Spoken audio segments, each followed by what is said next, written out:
Hello, Room 29. I'm making a video for you, but see, now that I know how to make a video and show you the pages so great when I read, it's hard for me to make a video for you and not show the pages so perfectly. So I have a predicament here. A predicament is like a problem, and this is my predicament. I have two books to read to you today. Game Changers, which is backwards, but it'll change around. Game Changers by the story of Venus and Serena Williams, and a book called Sonya's Chicken. And in this book, a chicken dies. And since in my house I have chickens that die sometimes, this book I thought would be really appropriate. So I think I'm going to start with that one today. Sonya's Chickens by Phoebe Wall. One day, Sonya's papa came home with 3 fluffy chicks. He gave the chicks to Sonya. It can be your job to take care of them, he told her. And there are her 3 chicks. And this is Sonya. There's the words. The chicks lived in a cardboard box in the house while Sonya and her parents spruced up the old coop in the yard. Sonya took good care of the chicks. She liked to keep them tucked in her sweater for warmth. I'll be your mama, she told them. And I've heard stories like that of people with baby chicks, how they keep them in their shirts to keep them warm against their body. And here's Sonya, and here's her mama, and there's another baby.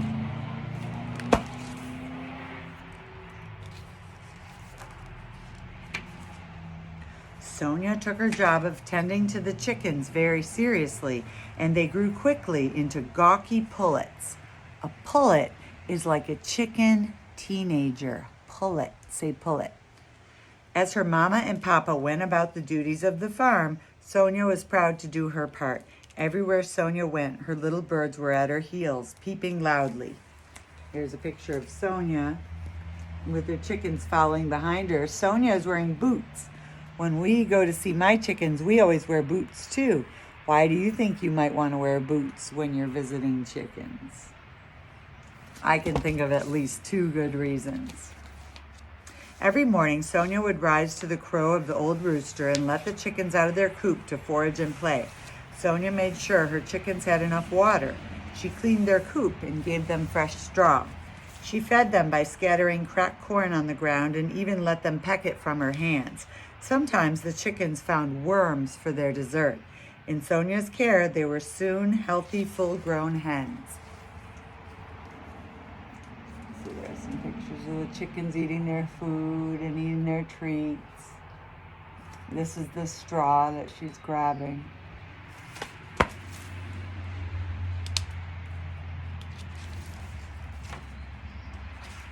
One morning, Sonya found a smooth brown egg nestled in one hen's straw bed. She put the soft egg against her cheek and said, "Thank you." Sonya was a good mama to her chickens. When I get eggs from my chickens, I say thank you too.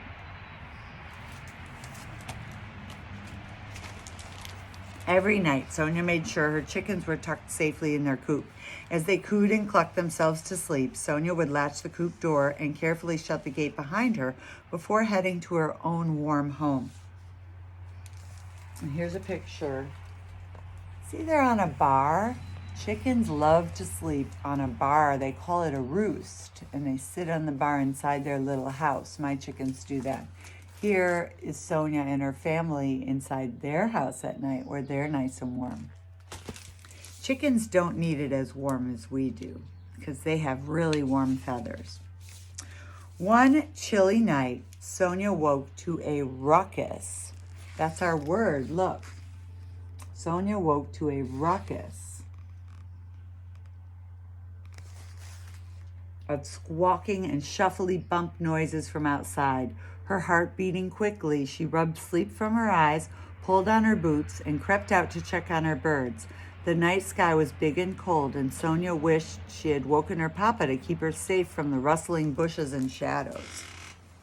So it's nighttime, and she heard a ruckus and woke up. I'm so excited to find our vocabulary word in our book. The floor of the coop was frosted with feathers, and Sonya cried out as she counted not 3, but 2 frightened chickens cowering in the rafters above. The third was nowhere to be seen. Sonya burst into tears. Before she knew it, strong arms scooped her up, and she cried into her papa's beard.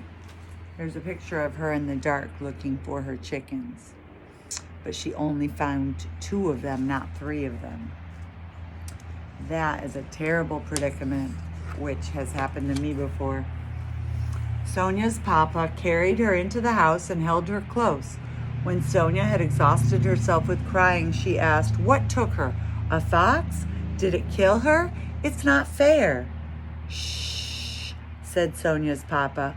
"What might seem unfair to you might make sense to a fox."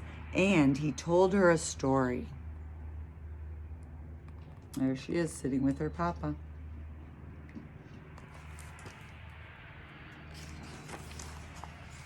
"The fox who took your chicken lives in the woods beyond the field," Sonya's papa said.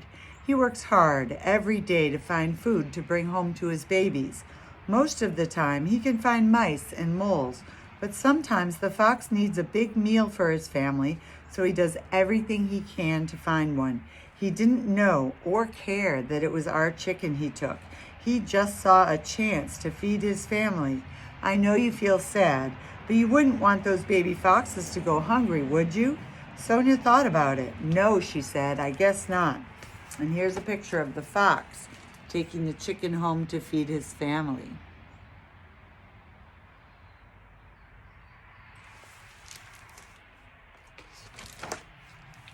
"The fox's baby is called a kit, like a baby chicken is a chick, and you are a child," said Sonya's papa. "I do everything I can to make sure you are happy and have a full belly and a warm place to sleep. You did everything you could to make sure your chicks were happy and had full bellies and a warm place to sleep. Because you love your chicks like I love you. The fox is no different.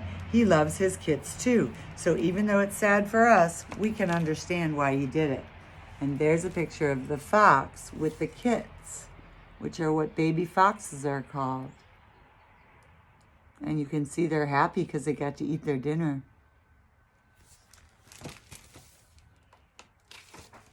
The next morning, Sonya laid a few special stones to mark a grave for her chicken in the corner of the yard.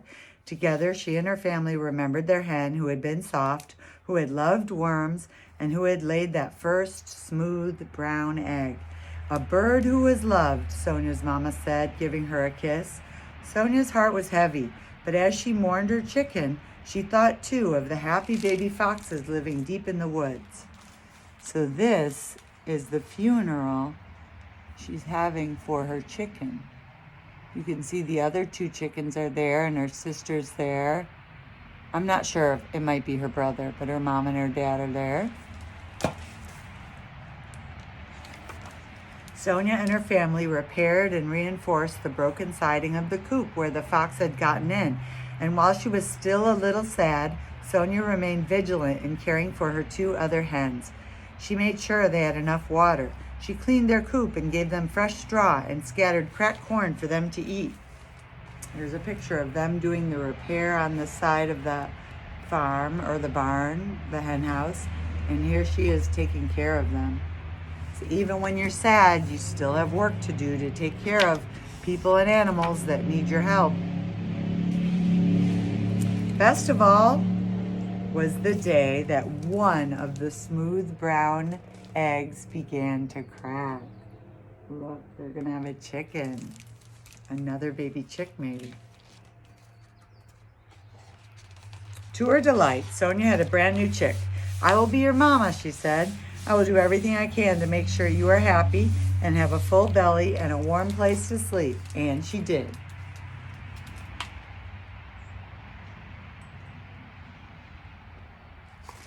I love this book because I think it is especially hard to love animals that other animals eat. Some animals are just food for so many animals that unfortunately they don't live very long, but it's still wonderful to get to know them and their lives are still important and special. I'm glad you like, I hope you like my book. If so, I'm glad you like my book. And let me know with a comment below if you see this. Thanks. Bye.